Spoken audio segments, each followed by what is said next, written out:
Well Institute of Advanced Driving. Drive with confidence.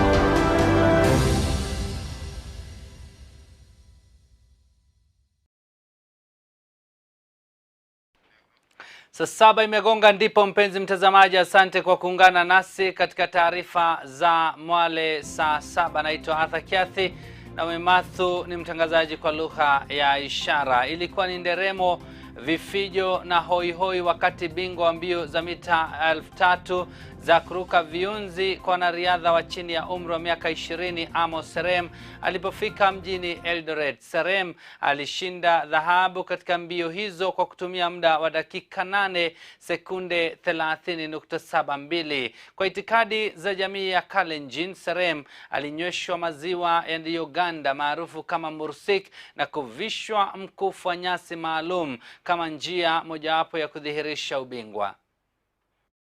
Kukimbia vizuri na nikakuwa nambari la kwanza, nikaleta dhahabu. Nadhani kwa hiyo nitaenda ku make my best kabisa, nikimbia nifunje rekodi.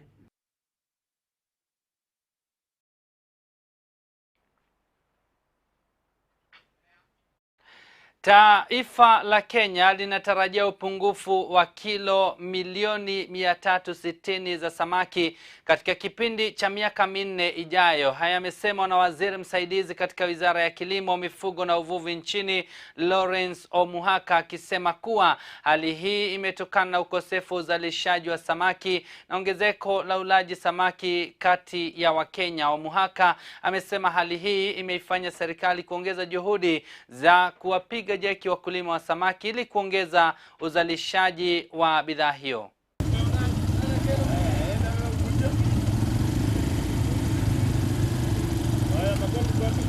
Other measures are geared towards promoting agricultural development in the country to counter the declining production from capture fish, coupled with a concomitant increased per capita demand of fish. There is already a significant gap between the projected demand and production, which is expected to increase to 360,000 metric tons by 2025, resulting in continuous decline in per capita average consumption. Tuko na samaki wachache sana Kenya. Ndipo sasa wa China, kutoka hapa na ndege ukienda China unachukua 11 hours. Lakini wanakuja na wanaweka samaki, wanavua huko kwao, and from ports wanaweka kwa meli, inachukua mwezi mmoja inafika hapa. Ikifika hapa tena ni bei rahisi kushinda sisi. Ndio inawezekana kwa kumaanisha sisi Kenya peke yake inatoka huko na kwingine ngambo, lakini tutashikana na tuhakikisha ya kwamba usalama ya samaki na vifaa hizi ambazo tunapewa iko sawa sawa. Na hiyo ni jukumu yetu yote. Usalama inaanza na mimi na wewe, na tuhakikishe ya kwamba tumeshirikiana kuhakikisha ya kwamba habari iko, kwa sababu hakuna kijiji haijui wahalifu yao. Wahalifu tupambane na hawa na tutoe habari, tutamaliza.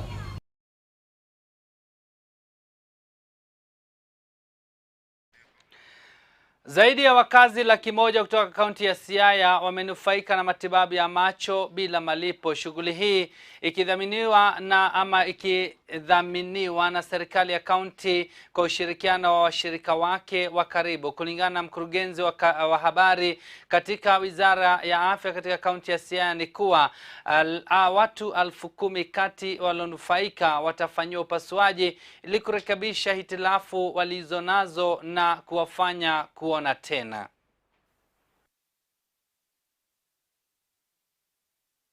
This is the 6th year since we commenced eye care, taking care of our people in terms of eye care camps since 2015. And we can say that we've seen so many good things happening to our people in terms of correcting those with a problem with their eyes. We can say that we've at least served about 100,000 people since we commenced the whole camp. We've done approximately 10,000 surgeries. That's a huge number in terms of correcting eye problem. So we just want to reiterate that our duty as a county government, together with our partners, is to ensure that we offer quality service delivery to our people. I'm the county eye surgeon for the Siaya County. Our main reason why we'll always go around doing outreaches and camps is to try and reduce the burden of blindness. Simply because when you look at blindness, 50% of all the cases of blindness are due to cataract. And definitely we know that when somebody is blind, then you can't go to work, you can't go to school, you can't fend for your family. So, and that is why we're always coming around to try and reduce the burden of blindness. I'm Shamim Akinyi and I'm from Sikang village. Vile nilijifungua mtoto, alikuwa na shida ya macho but sikuwa nimerealize mapema.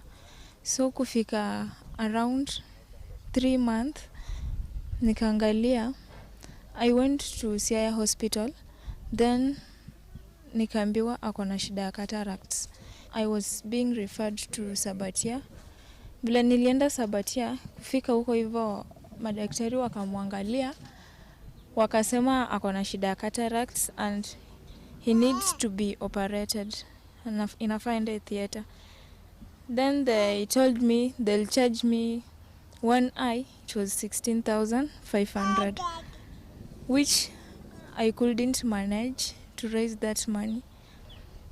And Fredolos ndo walini support, wakani sponsor, mtoto akaenda operation. Okay, akafanyiwa operation both eyes, but only one eye was successful. Mshirikishi wa eneo la Pwani John Elungata amewataka machifu na manaibu wao kutoka kaunti ya Kilifi kutafuta wanafunzi ambao bado hawajajiunga na shule za upili, licha ya takwa la serikali kuwa kila mwanafunzi aliyefanya mtihani wa KCPE anafaa kujiunga na sekondari. Elungata amesisitiza umuhimu wa elimu kwa watoto, akisema kuwa ni haki ya kila mtoto kusoma na kutompeleka mtoto shuleni ni kukiuka haki zake za kimsingi.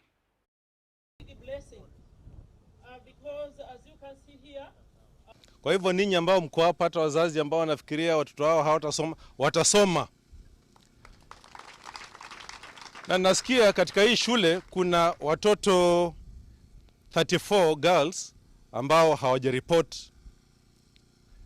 Wamereport 16 to form 1, 34 bado. Na tunasema kama mtoto yuko nyumbani kwa sababu ya kukosa uniform, wacha aje alivyo. Akifika hapa atashughulikiwa na mwalimu. Na kama kuna tatizo tuambiwe, mheshimiwa ambiwe, na atatuambia pia tushirikiane huyo mtoto aweze kuingia darasani. So chief wa area hii, chief wa Kala, ninataka watafute wasichana 34. Ukiwapata msichana wa 34 akifika shuleni, ninakutumia 50,000 kwa simu yako. Kazi ni yako, you are supposed to be doing that, lakini nakupa incentive kwamba if you are able to deliver the 34th girl hapa, you get 50,000 in your phone. Na DCC Bwana Thiongo anasikia, please let's support the chief aweze kupata wasichana wote waje hapa. You know, enrollment ndio inasaidia serikali pia kuwapa zile pesa za masomo ya watoto. So wale wanaosema fungeni shule, fanya nini, huo ni uvivu. You can't start a school and close it. Unafungua shule ndio iweze kuendelezwa. So wasichana nataka kuwapa moyo sana kwamba tutazidi kumentor your school. Tutakuja hapa mara kwa mara. Ndio nikija hapa siku moja, mtu asianze kuuliza huyu aliyekuja ni nani. Tusipoteze msichana wote wakaskini. And of course vile polisi walisema, tukimshika yule ambaye anawaharibu watoto hapa, tukimshika, hata kama kuna ile sheria kusema achilie yeye kwa bond, msimwachilie. Msimwachilie, because you see ana destroy maisha alafu yeye anapotea. So tungeomba kwamba wasichana wetu wasome na wapate all the support there is. Kwa sasa tunaangalia transition ya kutoka standard 8 kwenda form 1. Katika region yetu ya Coast tuko katika 64%.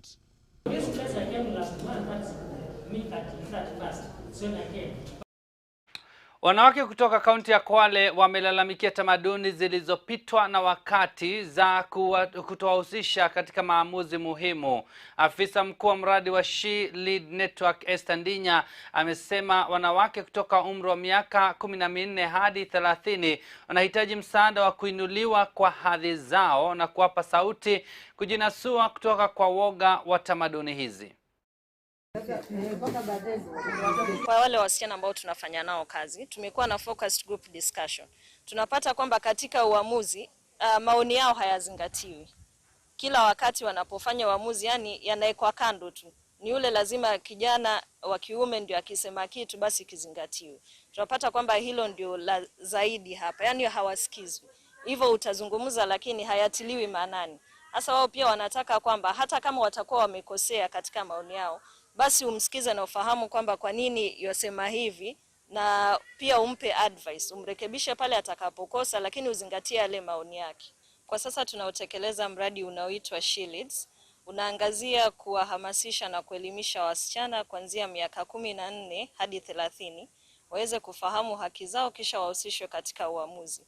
Huu uamuzi tunaozingatia ni kuanzia pale nyanjani, kijijini, kwenye county, national government na hata international. Hawa wasichana ni kwa vile wamepitia dhulma nyingi, na tunapata kwamba hizi dhulma wanazozipitia hawana sauti na haki zao basi hazizingatiwi. Unakuta jamii zingine zina ile mila ya kuwa msichana hapasi kusoma kwa sababu msichana ataondoka aende akaolewe. Na nikisema hivyo nasema kuhusu hii wakati wa saa hii, utakuta kuolewa ama kuoa huwa hakuna malengo sana. Utakuta hasa msichana malengo yake pengine amesema mimi nitasoma niwe daktari nisaidie familia. Hasa kupitia ile jamii akimwelezea babake hivyo, anamwambia msichana mimi nataka kupata ng'ombe nyingi ama nataka kupata hivi. Ndio unakuta elimu kwa wasichana huwa inadidimia. Hasa hizi mila potovu pia huwa zinadidimisha sana msichana. Unapata msichana kama mimi, hata kwa jamii yangu unapata unaambiwa uende uolewe mapema. Kwa sababu gani? Auonyeshi thamani kwa wazazi. Wasichana tunatengwa. Unapata msichana anasoma, ikifika form 4 mzazi anakuambia hakuna kuendelea masomo, unafaa kwenda kuolewa ili ujenge boma yako, ambayo hiyo haileti maana kabisa. Kwanza amemaliza la 8 vizuri, wakaka kwanza naye amemaliza la 8 vizuri, lakini yeye kama yeye asema mimi pesa yangu ya mfukoni siwezi msomesha mtoto wa kike, na haijawahi tokea kumsomesha mtoto wa kike. Kwa sababu mtoto wa kike ni hasara. Endapo utamsomesha hatofika hata form 4. Atakapofika tu form 2 yupata mimba. Kupata mimba ni mzazi mwenyewe kutaka. Kama mzazi umemwacha mtoto ndani ya nyumba, ategemea mtoto afanye nini?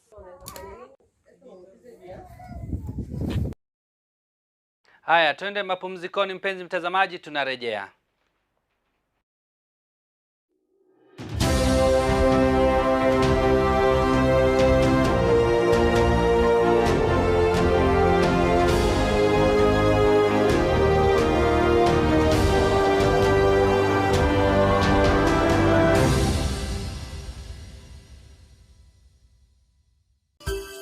Unatazama Mwangaza TV, tumaini lako. Like every mom, you want the best for your child. Happy birthday. You feed her mind and nurture her body. And you understand there are times you have to let her pick herself up when she falls. You make sure she knows the joy of sharing happy moments with family. And when everything comes together, you above all others will share the taste of success with her. Blue Band tastes like mama's love.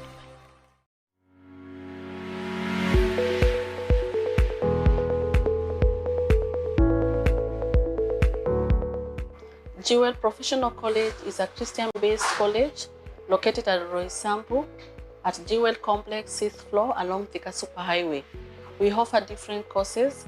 We have journalism, cosmetology, hospitality, clothing and technology, electrical engineering, ICT, and plumbing. We also offer short courses like pastry and bakery, basic cookery, housekeeping, ICDL, languages, and customer service. Karibu Jewel College, where the fear of the Lord is the beginning of wisdom.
Ijumaa hii tupatane katika Kegosho Night Live kuanzia saa 2 usiku hadi saa 6 usiku. Usikose, wacha sifa zipande.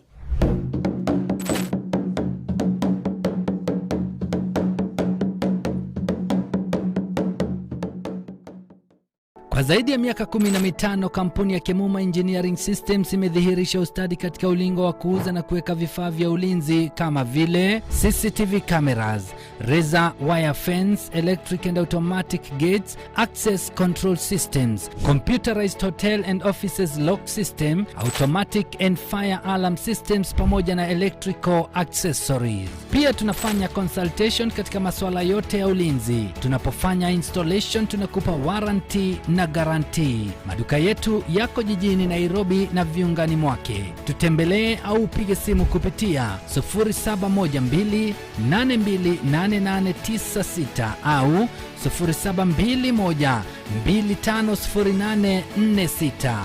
Kemuma Engineering Systems. Security at its best. Unatazama Mwangaza TV, tumaini lako.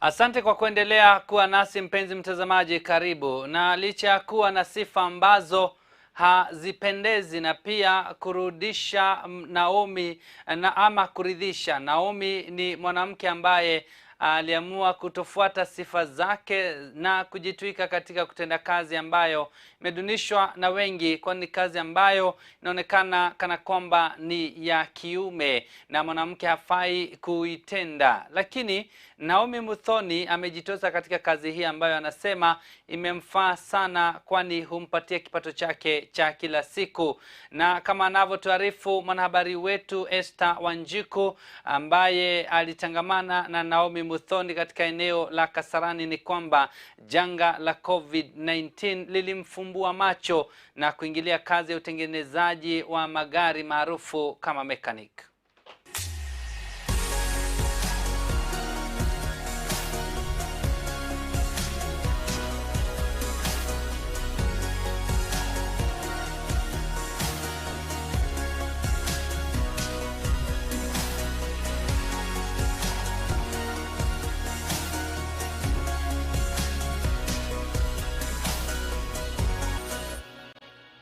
Unapoingia katika kituo cha kutengeneza gari, wale ambao utapatana nao kwa wengi ni wanaume ambao huaminika kuwa na ubashiri katika kazi hii, lakini unapoingia katika kituo cha kutengeneza gari cha Wheel Balance Solution pande za Kasarani Seasons, unapatana naye Naomi Muthoni akiendelea na shughuli zake za kila siku kwa kutengenezea wateja wake gari. Hapa ni Kasarani Seasons, tuna deal na kutengeneza punches za magari, kufanya wheel balancing, ndio tunafanya hapo. Naomi Muthoni ndiye mwanamke ambaye tunamwangazia siku ya leo katika makala yetu ya bidii ya mtoto wa kike, kwani ameamua kutochagua kazi na kutia bidii kwenye kazi yake ya kutengeneza gari, jambo na ambalo huwashangaza wengi wakati ambao wanapompata kwenye kituo hiki. Kuna wanaume wenye wanadharau kazi ya wasichana. Tunajitambua, tunajua what a man can do, a woman can do better.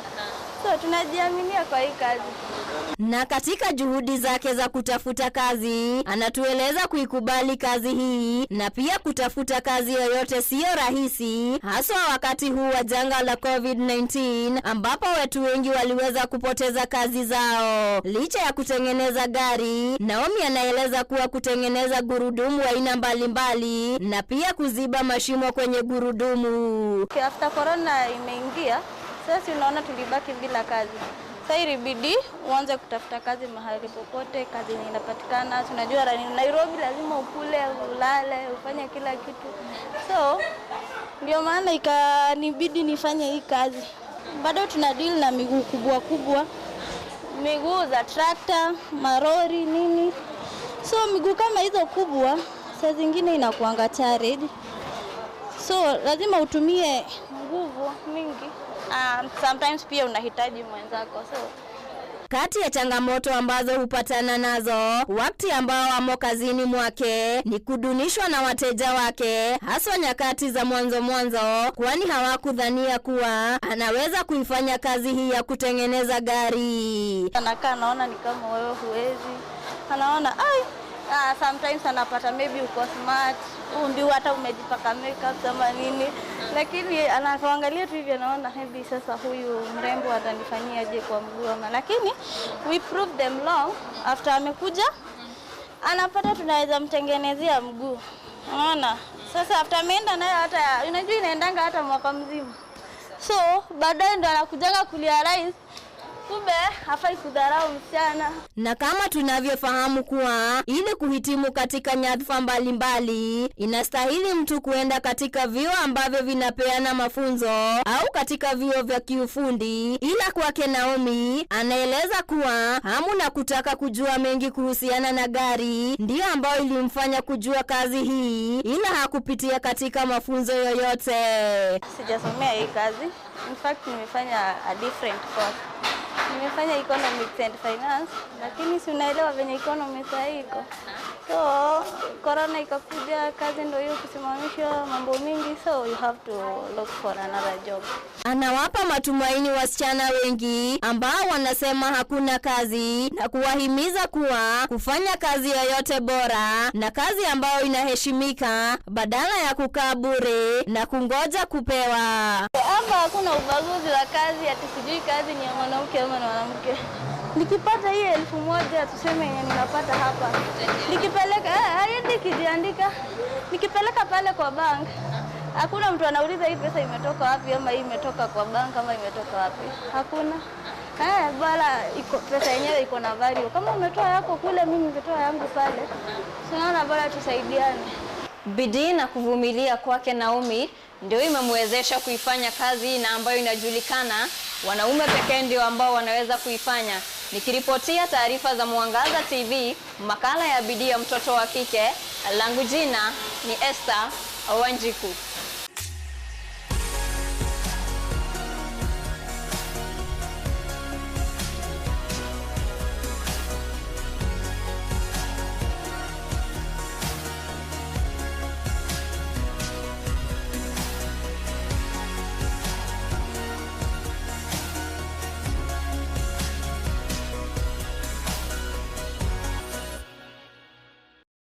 Asante sana Esther Wanjiku kwa sababu ya makala hayo. Na katika juhudi za kulinda mazingira na kuzuia uharibifu wake kwa utumizi wa bidhaa za petroli, kampuni ya KIATHI imependekeza utumizi wa nishati ya jua na biogesi kuendesha shughuli zinazohitaji nguvu za umeme au pia kupika ili kupunguza uchafuzi wa mazingira. Mwanahabari wetu Eva Olingo Juma anatukamilishia taarifa za Mwale Saa Saba kwa makala haya ya sayari yetu, ambayo tutakuwa tunapatana nawe mwendo wa saa 1 jioni katika Mwale Saa 1.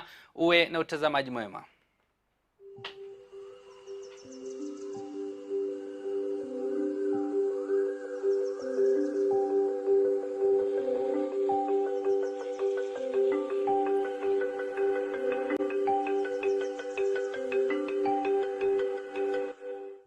Na lengo la kuafikia 100% ya kawi mbadala, kampuni ya KIATHI ilianzishwa na shirika lisilo la kiserikali kutoka nchi ya Israeli kwa jina KIATHI kusini mwa nchi hiyo. Hapa Kenya, kampuni hii inatoa suluhu ya chakula, maji na kawi kwa kupunguza gharama. Shabir from KIATHI Kenya. The business developing manager at KIATHI, and we're a company from Israel.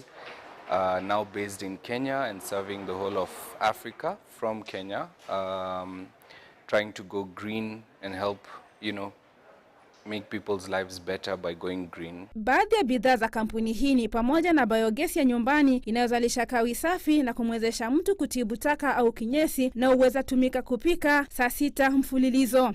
Being Kenyan, we know that all, for example, farmers and people who are living out, everybody has cattle or some sort of livestock. So using their waste and your waste from the kitchen to create your own methane gas in the home biogas, this is preventing people from cutting firewood, using charcoal, which is also, helping us save tree. Again, we are here also to improve Kenya as a country by going green. And for us to do that, we have to, prevent people from chopping down the trees which we are actually surviving on. Mtambo wa kuboresha au kusafisha maji husaidia kampuni na watu binafsi kuafikia 100% ya ubora wa bidhaa hii, na mashine hii ni ya sampli nyingi kulingana na matumizi. Well, now a lot of our clients are also people who are doing bottling services to sell water, and that of course you find in the urban areas. We have hotels that are using the same water purification system. We have a lot of apartments and homes that are being constructed now, and they need to provide like clean drinking water directly from all taps, and for that they use the NUF machine, which is connected directly. So any water that goes into any of the buildings here within the city go through the NUF, and it's providing in any tap. You can technically drink water from any tap of the house. So it's also spreading quite widely, especially in hospitals, restaurants, constructions where apartments are involved, homes. So with the borehole water, it comes with a lot of bacteria in it because it's underground, right?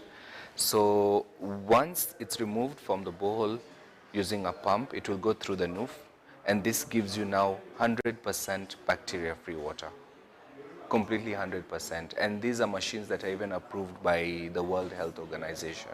We have commercial ones which can produce up to 5,000 liters of water an hour, and we have other ones that you can use commercially but also privately for your own home or a small restaurant, and those ones can give you up to 250 liters an hour. Kulingana na malengo ya maendeleo endelevu, kampuni hii inalenga kutoa au kuwezesha kupatikana kwa maji safi, kawi na kuboresha hali ya maisha ya watu, mbali na kupunguza ukataji ovyo wa miti na gharama. As far as the sustainable development goals are concerned, we have clean water, we have affordable and clean energy, and then we have saving life on earth.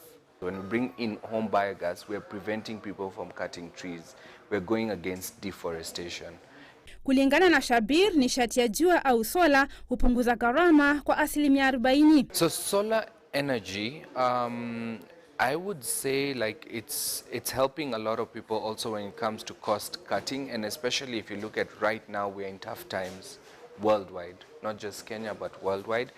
So having huge electrical bills and things like that, like if we could help people cut that down by providing, for example, the solar water heater, which can cut your costs by about 40%, of your bills. So a lot of EPCs at the moment and constructions use, they're trying to construct and putting permanent solar water heaters already. So if it's a landlord and they're building, then they need to have it already there. And if you're a tenant and you don't have it, you can still purchase it because you can move with it wherever you want to move with it. Wanaolengwa ni wakulima na watu wenye maeneo ya maji finyu, na bidhaa hizi zinapatikana nje ya Israeli baada ya utafiti wa kutathmini matatizo ya taifa hili Kenya. We target EPC contractors in Nairobi. Then we have like farmers and people who don't have access to clean water, for example, which is usually mostly out of Nairobi. All our products are designed and manufactured in Israel. The reason is it took a lot of time for a team over there. It took a lot of time for them to come and study the problems we had in Kenya. And if I talk about, for example, home biogas, after a lot of research, about 4 million people die in Africa alone from exposure to smoke. And that I'm talking about charcoal and firewood that, of course, our people are still using and everything because it is how it is over here. And then you look at about 2.5 million people dying from lack of access of clean drinking water. KIATHI na makao makuu hapa Nairobi na vituo kwa kaunti 8 huku ikilenga kuenea Kenya nzima. Kuna haja ya kuyalinda mazingira kutokana na kiwango kikubwa cha uchafuzi, ukataji wa miti ovyo na ongezeko la idadi ya watu baadhi ya nyingine. Due to global warming,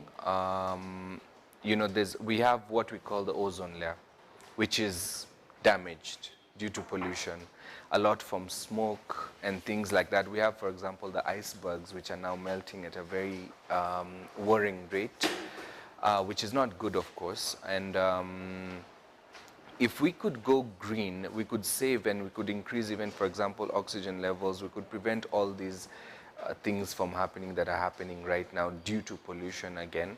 Every person who buys a biogas has saved trees from their home by having a biogas alone, okay? And the more trees we have, the better it is for us as a world, as a country, as a continent, as the world itself. Apart from that, we're also trying to keep up with the United Nations Sustainable Development Goals, which is part of it is to save Earth. Utumizi wa kawi ya kawaida umeongezea ongezeko la joto duniani, na kampuni kama hii ya KIATHI imebuni kawi mbadala kama nishati ya jua. Kama ungetaka teknolojia hii, mlango wazi ili sayari yetu iwe salama. Naitwa Iva Juma, makala ni sayari yetu.